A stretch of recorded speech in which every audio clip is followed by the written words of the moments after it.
欢迎收看肯尼闹星球 Podcast 以及 YouTube Channel 上面的节目呢，每个礼拜会带给你最内幕的篮球消息以及最新的篮球消息。所以呢，如果你现在在开车回到家，今天呢，我给大家一个非常大的惊喜，就是在过去我们一直说我们要找最大咖的球员来上节目，大家都说那你要找谁呢？我说高国豪可以了吧？所以今天呢，没有任何的意外，在我左手边呢就是 Mr. Oscar 高国豪先生。Hello， 大家好，我是高国豪。我有大咖吗？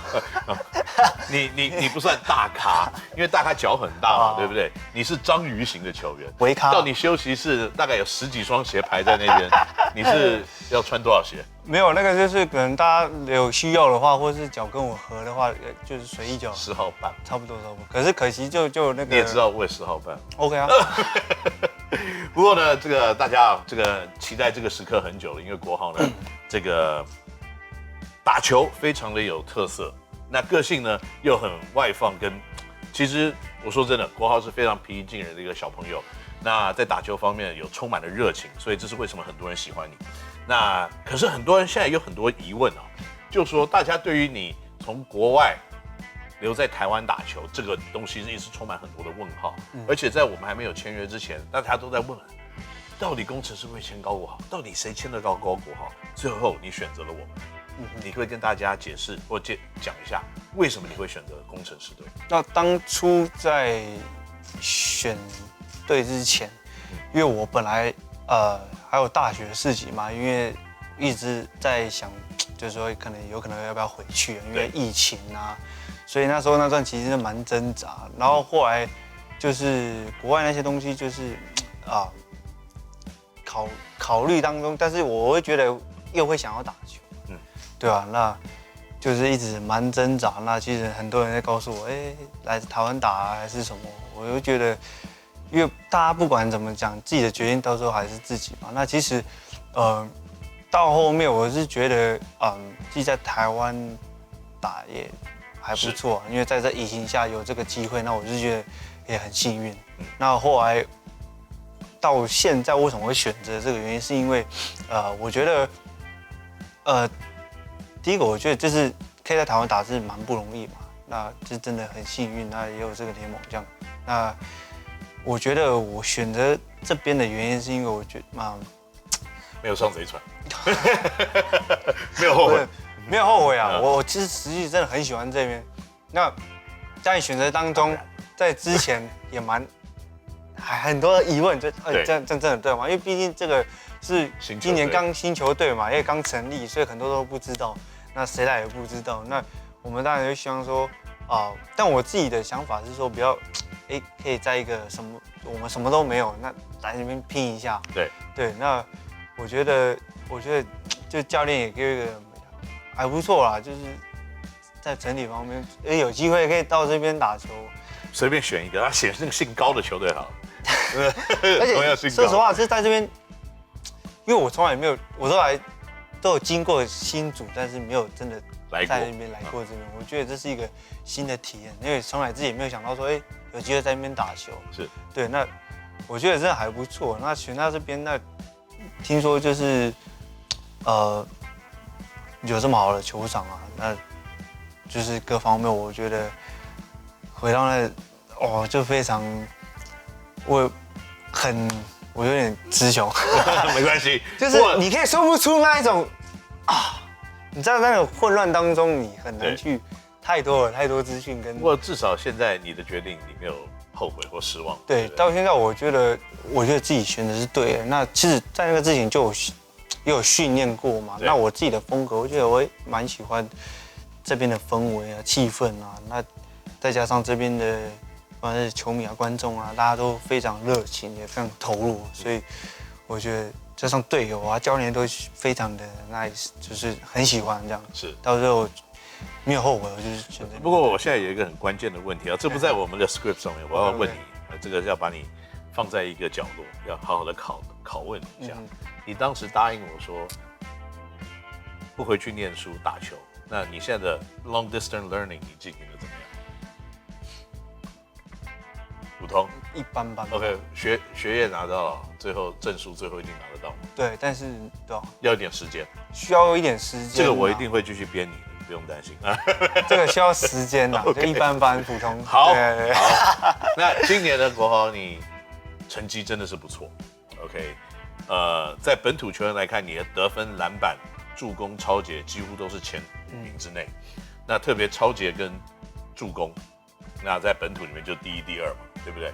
那这样子的成绩拿下新人王，那这样子的新人王的意义对你说起来是什么？我觉得对我意义也是蛮重大，也对我来说是大家给我一个肯定吧。那当然再加上不只是只有自己的努力啊，每天这样训练这样拼出来，而是再加上教练团的信任啊，球员啊，那就是很愿意在旁边也是支持我，互相帮忙。那我其实自己也没有想说有机会就拿到新人王，还是什么前几名。那其实我的目标我们大家都知道，那今年就是蛮可惜的。没关系，还有明年，对，还有后年。对啊，就是在哪里跌倒就哪里起来，没关系，我们就重新开始。那我就觉得，既然今年，因为每人就一次机会拿到就新人王嘛，因为我们不是明年还有新人王，对吧？就是蝉联新人王啊 ，OK。对，就是就这个机会拿到，我觉得我当然也自己也很骄傲拿到这个。那既然有拿到这个，那你有多一份一个责任跟一个你要对自己以后未来的责任。那我觉得真的啦，当然不是只有自己，也很谢谢大家，就是给我就是拿到新人王这样，对啊。Yeah， 所以你现在在这边有这么好的一个成就，跟这个打不错的第1年，那你一定有一些很这个严厉过去的训练的背景。那在松山高中的时候，那时候你已经拿下过 HBL 的总冠军，也拿过 MVP。那松山又是著名的严格。那在松山的这几年来，你觉得你得到最大的学习是什么东西？你觉得这样子的训练，你得到什么样子的收获？你要小心一点了，因为那个林老师都会看。没有，OK 了，我不会他看的，要讲好话。没有啦，就是我觉得在松山练越来越年轻，越来越帅，真的啊，2个18岁吧，15跟那个。你还有一个白木的学弟，最近祝你的那个师母生日快乐的时候讲了一些不该讲的话，那个真的要过来打屁股。打屁股啊！我觉得在松山，我觉得学到最大就是你要第一个你要愿意吃苦，你要吃得了苦。那再来是，我们去的时候，就训练当中，你不是只能花100%，你是要200%的力量，跟你要全力去投入这个，因为教练嘛，黄教练是非常严格。是。那当然，在外界都会讲说那怎么样？但是即使不管怎么样，对我来说，那都是在 push 你，因为这些东西到最后还是你自己的。是。所以我觉得，教练有他的那个好，因为这不管什么，他就是对你好。我觉得他就是因为他也当然希望哪一天可以在电视看到，也告诉我哪一天可以看到电视上，这是我教过的球员，那他也可以很骄傲。我觉得这是很棒啊。那当然在松山学到就是一个态度嘛，就是一个态度的问题。对，其实对于很多 HBL 的球队的训练，我本来认为是很不以为然的。可是我发现一件事情，所有这些东西其实是环境要造成，因为你要知道，很多的球队在高中的阶段，他们的训练时间就很长，然后压力很大，然后强度很够。那为什么会这样子？因为 HBL 复赛、冠军赛跟那8强的时候，是你每天要打，每天打，所以你要有超人的体能，你才能每天用100%的力量在打。所以很大的一块，我认为现在要平反这些训练的频率以及强度，很大的一块也是赛制所造成的。你如果没有这样的训练的强度，你打那种连打的时候，你打到第3天你就没力，就是通常就是不是抽筋啊，就更容易受伤，对，疲劳。对，所以在这个地方必须要呼吁一下，就是赛制的改变，对于球员的训练可能都可以一并的，先从最根的地方要改变，那其他旁边的东西才会慢慢的去做一些进化的动作。对，那好，在高中在松山的确很辛苦，也打造了你现在这样子的一个能力。我觉得对我来说就是，带给我来就是印象非常，就对我来说是一件非常非常，就算很辛苦啊，是我不管用什么严厉，就教练用什么严厉来对待我，然后我觉得对我来说都是对我好，那未来就都是自己，那但是要愿意吃苦、啊。对，我觉得，因为在过程当中，说实话，我一定会都讲你怎么样，这都很正常啊。但其实觉得到最后，因为你到职业队、到大学、到职业队，你没有人会管你，对，你自己时间，你自己好，没有人会在旁边，对，自己的成绩决定一切。其实那时候我记得回忆说啊，当初教练啊这样对我多么好，虽然很辛苦啊，平时说实话都会默默会讲什么，但他都是为你好。对，我觉得还不错啊，就是一个所以带着这样子的记忆，你去了美国。那美国的环境跟台湾是完全不一样嘛？没错。那你最大的挑战在美国是什么？就是英文嘛，语言，再加上因为差异非常非常大，因为篮球其实对我来说，我 OK，但是如果是在学校生活上面，就是非常非常吃，因为其实我去的时候没有。我是临时抱佛脚，然后那时候师母嘛，林老师可能就是那段期间非常辛苦，是我练完球，然后要2补1对2补嘛，林老师师母这样，然后练完我回去可能休息1个小时，我自己在家又2补完，然后练完球，然后再就是我那时候真的非常非常紧，那时候我记得我到底还要不要再去美国？但是我那时候我从国中其实我自己给一个愿望的时候，有机会我也要去美国打球，因为那时候我很印象深刻。我记得我国中国3的时候，那时候是松山，那时候在红馆，那时候红馆那时候松山对谁？那时候我坐在楼上，我看到松山，我就觉得，因为就是非常的很有。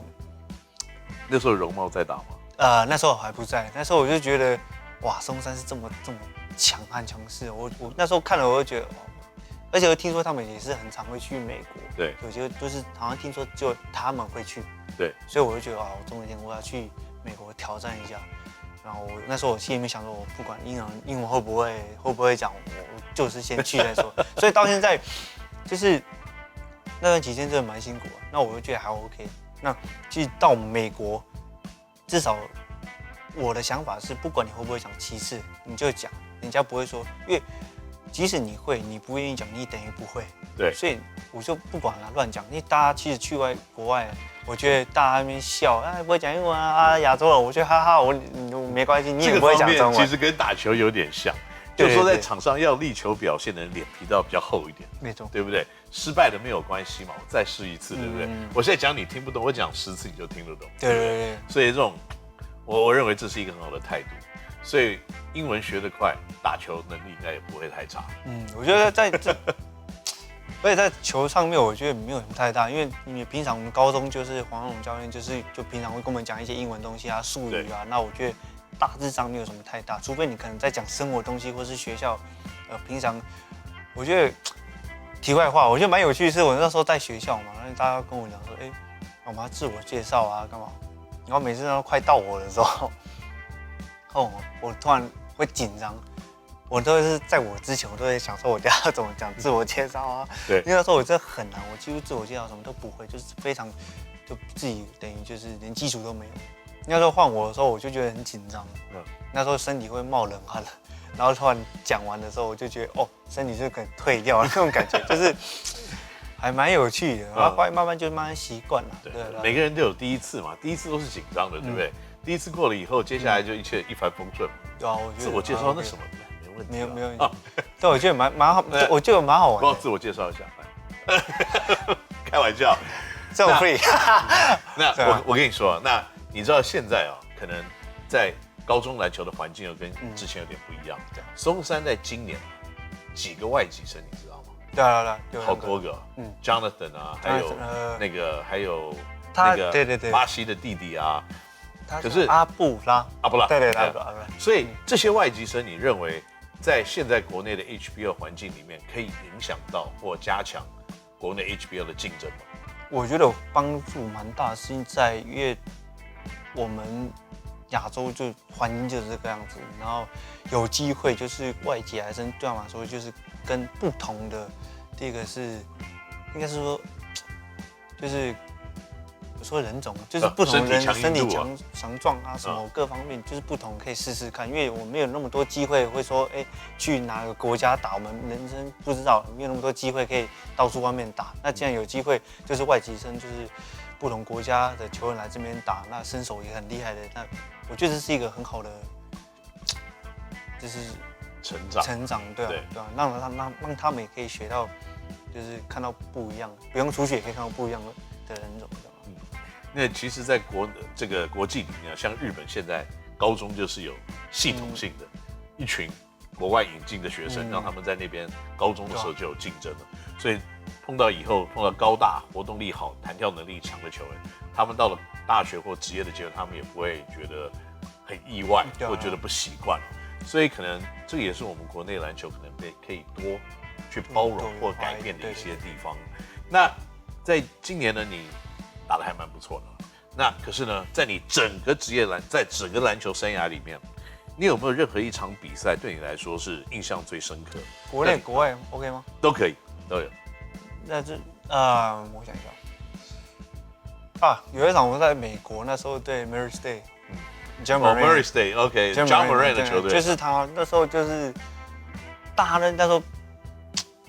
我们那个赛前的时候就蛮特别，赛前的时候就大家都拿出一个John Moran 的那个什么看板啊，我想说他应该是什么，后来就是听说他是里面就是像球星那种，对 NCAA 的球星，我想说应该也还好吧。然后那时候我就想要去挑战看看，后来有一球就是他一个加速，我就被他过假了，我想说这什么，我有点快哦，你有一点快。后来我有一球。我认真把它守住，我会觉得那也还好。但是说实话，你在打 NBA， 就是，但我觉得在场上就是还不错，有这个机会可以跟 NBA 球员就是打，那我觉得这是一个很棒的一个经验，对吧？结果后来 John Moran 那场比赛有做任何疯狂的举止吗？或者给我们得多少分吗？他就是没有很猛啊，就是3分线，然后就是在你旁边跨个2下，大概是空中停5秒，你这种感觉。空中停5秒。就是他的弹速真的是太快了，他真的太快了，而且他非常非常聪明，他的条件都很好，身手都很快很强啊，个人 one on one 都很好，但是他是就是应该说他会懂得怎么利用队友，然后怎么懂得在什么时机点用自己的能力去过。我觉得他打得很轻松，对，他随便一场球就是230，平均都这样，对他来说是很，对吧？习以为常，真的很简单，对吧？我觉得后来他是我认为我在 NCAA 打，就是从大2、大3这2年来看过唯一一个我觉得他真的很屌，对。但一般来说，我觉得他们也很厉害，但是让我觉得这个真的很强，是，就是从来没有让我感觉他是唯一一个让我觉得他真的很屌，厉害，真的很屌。其实一辈子可以跟这种等级的球员打个几场比赛，我觉得也是非常好的一个回忆。对。那好，现在我要你做一个比较简单的事情，因为现在霹雳的冠军赛系列要开始打。你认为冠军赛系列几场比赛谁赢？冠军赛对吧？我们打个赌好不好 ？OK 啊。你觉得谁会赢几场？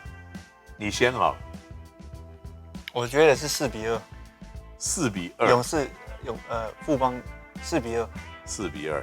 好。应该是，对，我猜是这样。好，那翔颖的4比2，我觉得4比2真的很难。我觉得应该4比2，因为我觉得现在就很难说，因为说实话，现在说实话，宝岛也你把我的场次拿走了，所以我4比1好了。4比1 OK。4比1我觉得比较不可能了，不过我4比1。4比1，可是我有一点记忆是3比3。3比3，这会比较不太可能，但我觉得。对吧？那你就4-3嘛。好，4-3。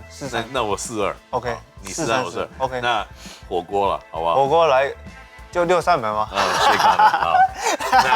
在这样子一个预测之下，大家知道下个礼拜的霹雳冠军赛系列要开始的时候，怎么去看这个比赛了。所以呢，大家稍安勿躁，因为在下个礼拜呢，我们还有更多的高国豪来跟我们一起来聊。所以呢，谢谢你收看《看见到星球》，我们下个礼拜再见，拜拜。拜。